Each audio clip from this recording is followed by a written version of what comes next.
right, welcome on in, everybody. Welcome to Sports Extra. I'm Reggie Chatman. They say it's better to have loved and lost than never to have loved at all, and I hope whoever said that is right, because that's how I feel about now with the World Cup ending in a week's time. But here to mourn the loss with me, two of the best soccer voices in our city. On my far right, Joe Patrick, 92.9 The Game, and founder and co-host of Five Stripe Final. Joe, I'll be honest, I'm going to really miss our late-night conversations over text about some countries I've never heard of or seen it before. Right. Yeah. We learned a lot about geography in this World Cup, which is always a great experience. I mean, you've seen the fight from countries that I, like I said, couldn't find them on a map, so really excited about that. And making his Sports Extra debut, Doug Roberson from Atlanta's fastest-growing news soccer site, Soccer with Doug. Doug, there's been 100 matches so far in the World Cup. How many do you think that you've actually watched? I've watched most of them. It's been a lot of fun. It's been enriching. Yes. It's been illuminating. It's gotten me excited again about the sport, which had gotten a little bit tough for a while. Yeah, I mean, we cover a team in town that has not been playing well as of late, which we will get to a little bit later. But make sure you guys go check out both their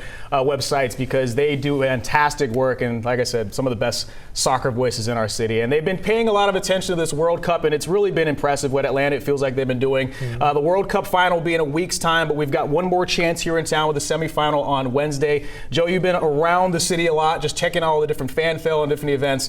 For you, how well has Atlanta done taking advantage of the opportunity with the eyes of the soccer world upon it? I mean, Reggie, way better than I certainly expected. Especially with some of the games that Atlanta was hosting, I thought they really got the short shrift on some of the matchups with some of the smaller nations. But it turns out that some of those smaller nations have presented some of the most intriguing storylines in this World Cup. But obviously, there's a whole nother storyline of just how the city is handling all the fans, all the excitement, and people coming downtown. I was one of them who went down to the Fan Fest for at least one of the games, and I believe Atlanta's Fan Fest site is the most highest attended in the entire country, which is certainly something for the city to kind of hang their hat on. So it's been really great. And then also not just the Fan Fest itself, but some of the other new entertainment complexes that are cropping up. I know you've been to Cosm. That's been a really big hit. The Irish Exit with our buddy Kevin Egan's bar opening up down there. So just so much going on downtown that's been so much fun to take part in. Doug, we and you have been inside of Atlanta Stadium for a lot of these matches. It's been so special being able to see the different cultures that have come in. We've seen all the different matches, but each one has felt different. Can you take people inside what it's been like being able to see these matches both inside and outside? It's been a lot of fun. One of my favorite memories of all time, I think, is going to be England's fans serenading the team with Wonderwall after its victory. It gave me goosebumps. It was one of those things that I may never get to see it. Well, I may get to see it on Wednesday. Exactly. I may get to see it on Wednesday. But that was a fantastic moment. The Congo fans, the Haitian journalists in the press box going bananas when they scored. You know, there's not supposed to be any cheering in the press box, but with everything that country has been through, I'm like, just cheer. Enjoy yourself. You know, they don't get a lot.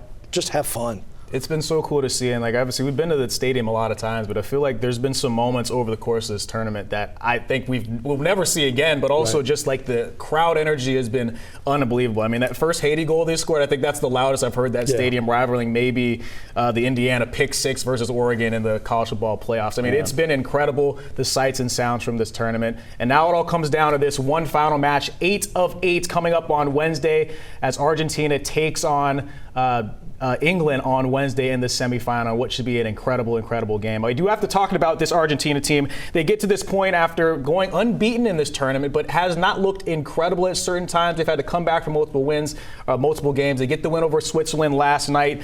Joe, how worried are you about this group so far during this tournament? The reigning World Cup champions, can they get it done this week and again on later in the week? Argentina is so interesting because, of course, they can beat anybody in the world. And with a player like Lionel Messi, you can score against anybody in the world. But what I love about this Argentina team is just there's something about it that's very Argentine in and of itself, where it just feels like a bit chaotic. There's players all over the place. You've got center backs going up to play striker just because they feel like it at certain points in times. And that's what makes Argentine football so exciting. You just have these spontaneous moments from players, and they've certainly been a part of some amazingly entertaining games, even if it's for some of their own faults and giving up some goals. But that's just what Argentina is. I've never felt like, even when they won the World Cup last year, like they were the most complete team, but they're certainly one of the most dangerous teams that's in this tournament. And like you said, you mentioned Lionel Messi, who has been incredible over the course of this tournament and been continuing to lead this team the entire way. We also talk about this group in England that they're facing off against on Wednesday. They have had themselves quite a run, maybe a little bit different looking. At a comeback win over DR Congo here in town. They also had a couple other wins at Estadio Azteca, which was maybe one of the better soccer matches we've seen in a long time, before, of course, holding off things against Norway the other day. Doug, this England team, it feels like the grind has felt different. How does it compare to how Argentina got here? I think England's grind has been a lot harder than Argentina's. It's been a tougher group of opponents, tougher places to play, and they've made it through. They still have not played their best game. I don't think Argentina's played its best game yet either. It would be fantastic if on Wednesday the two Titans were to put out their best games. That would be just a match of the century type potential. It should be super, super special. And I feel like over the course of the term, we've seen a lot of great fan bases, but I mean, just the energy between what England has done, taking up and drinking all the beer in town, and Argentina, they have the constant chants going out the entire time. We should get a really special environment. So I'm going to put you guys both on the spot now. Doug, you first. Who gets it done on Wednesday and advances to the World Cup final? I'm going to go with England because they were my pick way back when, before the tournament started. It feels like a year ago. Wow. But England was my pick. I'm going with England. Why, though? Because I don't think they played their best game. I think they're more physical than Argentina. And I'm curious to see how Argentina is going to react if England can punch them in the mouth first with a better defense than maybe some of the teams that Argentina has faced so far. Love it. Joe, your pick. I'm also going to go with England. I think they're a little bit more tactically structured, which is going to help them in a game like this. Like we were talking about, Argentina is a little bit all over the place, and I think that can actually help Argentina in this game as well, because I don't think that England's defense is totally organized as well. We've seen opponents give them trouble at the back, but I think that ultimately over the course of the 90 minutes, I don't think Argentina's really played consistently enough to show that they can beat a team of England's caliber that has players from the best teams in the world, full of their best players. So it's going to be an incredible matchup, though. A lot of geographical history involved with these two nations, too. So it should be a really good one. I'm going to go find some England fans to drink with, like the night before the game or something. I need to go find some downtown. Are you going to find some tickets? Because Doug, I saw your piece on how expensive these tickets are going to be. Yeah. You going to pull it together, Joe? That's looking less likely. I understand. I understand. That's the trade-off. Well, whoever wins in that semifinal will face the winner of France and Spain. And Spain, of course, got it done earlier this weekend, taking on Belgium. Maybe a little bit of revenge for the United States fans in town. Maybe to watch them kind of get beaten down. But personally, we've seen Spain play in Atlanta twice, and for my personal opinion, it feels like they haven't played their best match either. Their superstar teenager, Lamine Yamal, just one goal, no assists over the course of this tournament. How worried should Spain fans be about their squad against a France team that has been incredible? We'll talk about in a second, Doug. If Spain had a bona fide striker, if it had an Mbappe or a Haaland or a Kane or even an Alvarez, I think they would be favored to win this game hands down. They've only given up one goal. They're so hard to play against. But what France does well is it doesn't need the ball. For a while, it didn't even care if it had the ball. They could still beat you counterattacking. Spain obviously loves to have the ball. They're going to make it hard on France. I think Spain can do it. Okay. That would be a crazy win considering just how good France has been. Just to put in perspective, undefeated over this tournament, 5 of their 6 wins have been by double digits, and they've got 3 of the better players on earth playing in the same side, going after goal the entire time. It feels like it comes from anywhere. Pick your poison, Joe. How good has this France team been? Can you kind of put them in perspective, just how good it is to have a guy like Mbappe at the top and then the guy that won the World Player of the Year this last year on the roster as well? I'm glad you asked that, because I think my spicy take here tonight, guys, is that I think this France team they haven't proven it yet. They have to win the World Cup first, but if they win this World Cup, I think they're in contention for being one of the best national teams of all time. Just when you look at the firepower that they have offensively, it's absolutely incredible. Like you said, you ran through some of the names. Mbappe, Ousmane Dembele has really shown up big in this tournament. They're so physical across the board. They've got absolute monsters in midfield, and also just a ton of quality across the board as well. So if their defense can hold up, I think that's going to be the key for them to win this World Cup, because nobody has better attackers than France. When you're bringing Desiree Doué off the bench in games, it's like cheating. They're so deep. Yeah. It's the U.S. dreams it could be as deep as France. It's crazy. And I don't think we heard the word Elise said at all. I know. There's so many names on this roster that make them so good. Really quickly for both of you, Doug, we'll start with you. You did mention it, but who wins this match and why? I think Spain, because before the tournament, I did pick Spain over England to win it all, so I'm going to stick with it. I love that. Joe? And I'm going with France in this one. And France is going to be my pick to win the World Cup, which I had Spain at the beginning too, but I've just, I got to change my mind based on what I've seen so far. I would not want to play France. They look incredibly difficult to play. I would say go out on a limb, but I picked Spain. If it means anything, I picked France, and it's written down on a sticky note in the newsroom, so I'm hoping to win the station pool as well. Before we go, the Golden Boot races continue to heat up.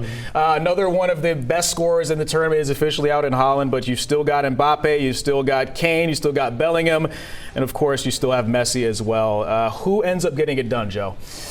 Man, I think it's going to be Mbappe, just because I think this France team is just built to score goals, and he is an absolute monster. And the other thing about France, as we talked about with Michel Elise, Ousmane Dembele, they've got so many guys that it's not like a defense can just key in on like making sure both of our center backs are around Kane all the time, or making sure somebody's marking Messi at all points in time. I think it's a lot harder to do that for France, and so Mbappe, I think, is my favorite to win the Golden Ball. Mbappe and Messi both have 8, but Mbappe has those a couple other assists, which kind of have him leading the charge. Who do you think gets it done? Mbappe, because of the assists. Yeah. He's got more teammates that can score. Not that Argentina doesn't have a lot of firepower, but when you just look at the two rosters, Mbappe has better chance to get more assists. I think he takes it. I have been loving this World Cup, man. I'm willing to argue it's the greatest ever. I mean, just maybe it's because the time zones makes more sense for us here in town, but it has been so much fun. All right, coming up, we got to talk about a team that took the country by storm, only to be eliminated in frustrating fashion. What happened to the U.S. men's national team? Next.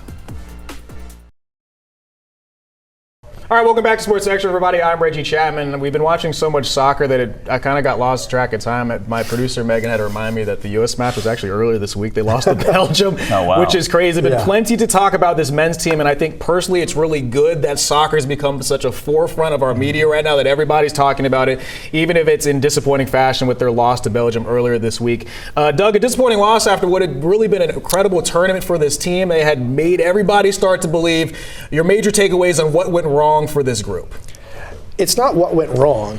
It's that they weren't going to beat Belgium. Okay. I mean, they could play Belgium 100 times, and they're going to lose 90 times. There's a difference in the class of quality of players. Belgium has world-class players. The U.S. has very good players, but doesn't yet have world-class players. Is it going to? Yes, it will. But there just wasn't a whole lot tactically or anything that the U.S. is going to be able to do to beat Belgium. I mean, Belgium just beat them 5-2 at Mercedes-Benz Stadium a few months ago. Yep, I was there. It was gross. Yeah. For people to think that the U.S. was suddenly going to be that much better than Belgium, I thought was just a little pie in the sky, a little naive.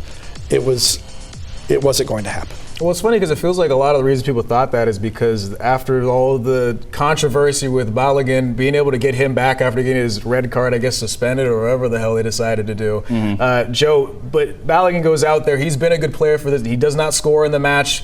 But do you think that was maybe the reason that people started to believe in his impact, obviously, over this tournament? He's become a household name. Oh, yeah, totally. I think definitely, fans were buoyed by the fact that he was going to be in this lineup and that he had been so successful to that point in the tournament. And I think the fans were also buoyed by the fact that the team had just scored a lot of goals, a record amount of goals for the United States in a World Cup run.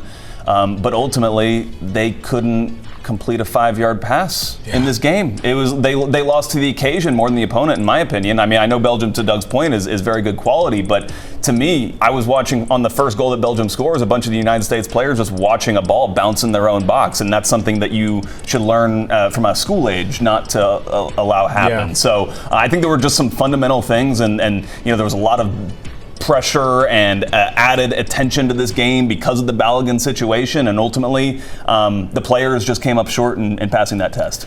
I think the Balogun situation was a distraction for the U.S. men's national team. I think the whole thing was handled so poorly by FIFA, and it better pray that Messi or Mbappe or Kane or Pedri doesn't pick up a bizarre red card in this semifinal game and then petition to get that player back for the final, because a precedent has been set now. And it could not have been healthy for the locker room. It could not have been healthy for the coaching staff, for the preparations. I think it backfired. It was good for the U.S.? Potentially, yes, but in the long run, I think it ended up hurting them more than helping. Especially for a player who can't really make an impact unless his teammates are able to get him the ball. Correct. Right. Or it's funny, you mentioned like sometimes when you buy a car, you start to see it all the time now. I all of a sudden noticed the goalkeeping difference between the United States and Matt Freese and everybody else after he made that mistake. And as a former goalkeeper, that is something I have had nightmares about happening to me, especially on that stage. Now, mind you, we talk about the United States. You come into this tournament, you've talked for years about this team, and you've always talked about Christian Pulisic, who is Captain America, maybe the best player to come out of America, maybe ever, and he just did not show up for this tournament. 1 assist. He left the first game at half. He left the last game after getting hurt. He missed the second one. Doug, I don't even, he's been getting piled on. Do you think that the criticism has been, I guess, made sense based on how he played over this tournament? The criticism makes sense. He didn't rise to the occasion, which is what you expect of your best players on the national teams. But to be fair, his form has not been great for the past 6 months, since December, with his club team. So I think perhaps the expectations were a little bit unfair for Pulisic. At the same time, he did not rise up. He did not show that he's the best player on this particular group of U.S. players. I wondered when he took himself out, when he was subbed out in that last game, what the injury was. I did not want to put anything on social media about you don't take yourself out like Carly Lloyd did. And then we come to find out he had a fairly serious injury. So it just did not work out for Pulisic this time. And it's going to be curious to see how, if Pochettino stays, who the next manager is, do they try to build the team around him or do they try something else? I'm curious, Joe, do you keep him on the – you've had people talking about don't bring him back for this next cycle. Yeah, do you agree with that? I think that's too drastic, although we'll see where things where things are in 4 years. It's a long ways away. I do kind of think, Christian Pulisic is a guy who is maybe not the best when he is the focal point of a team, where when he's playing for his teams in Europe, he's maybe the third or fourth best piece on a team, and in that way he can be a lot more effective. And it does seem like he's just unable to carry that load for the United States for whatever reason. I'm also a little bit concerned about him physically. Just he doesn't look like his legs are not as bulked up as like we talk about some of these other superstars who have these just massive legs, and he looks a little bit more chicken-leggy to me. And he did suffer this injury, and so I worry about him in that respect as well. For you longtime Braves fans out there, he reminds me of Mike Hampton, a former pitcher for the Braves, who I don't think ever understood the difference between playing hurt and being injured. I don't know if Pulisic knows how to play hurt compared to actually being injured. Now, the last game he was injured, but there's other times that we've seen that it's like, can you not just play? Yeah. Can you not tough it out? If I could say one more thing about Pulisic too, which is that I felt like he was emblematic, especially in that Belgium game, of this United States team that just played under stress. They looked like they were stressed when they were playing. They didn't play with the freedom like we saw Mexico play with against England, probably a bigger juggernaut than Belgium, but they had that culture in them that allows them to be free when they get in those big moments. For the United States, it's the complete opposite right now. It really was a tough finish to what overall was a really awesome summer watching that team compete.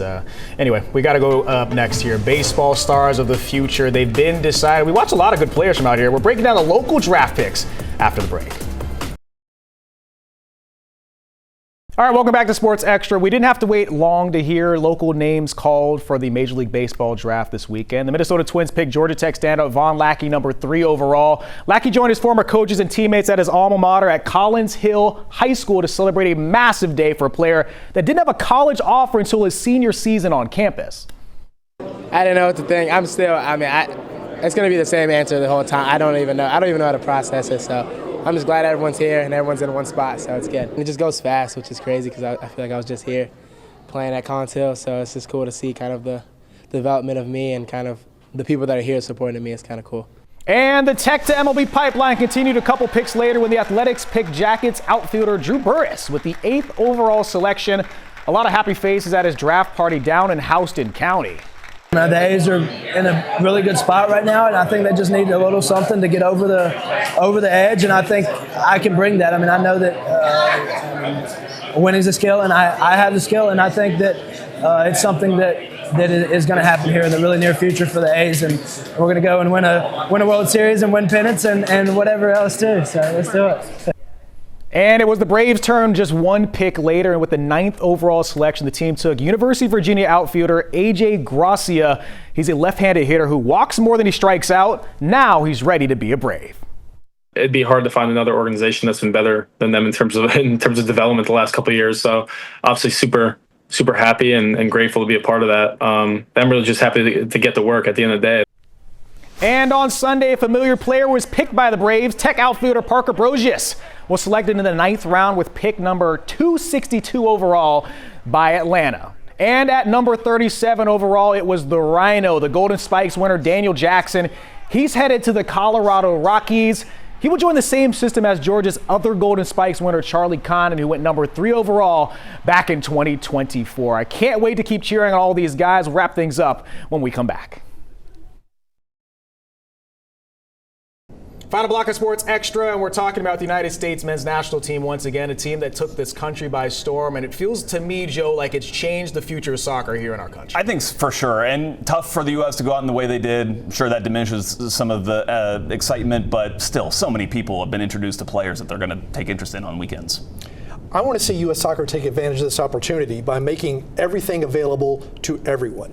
Videos for coaching, videos for agronomy, videos for everything. Let the parents get their kids out on fields, show them this is the proper way to do things, let them grow, let them love the game, and then we're going to start to produce world-class players. It will be really exciting to see how it all comes together. And here's what I'll tell you guys. I'm now looking for a new club team to watch outside of MLS. So if you guys want to give me some recommendations, I guess shoot it to me in my DMs. Make sure you guys check out all the stuff that these guys are doing. The best soccer voices in the city. Thank you guys so much for watching. Thank you guys so much for coming on. We'll see you guys next week. Enjoy the World Cup.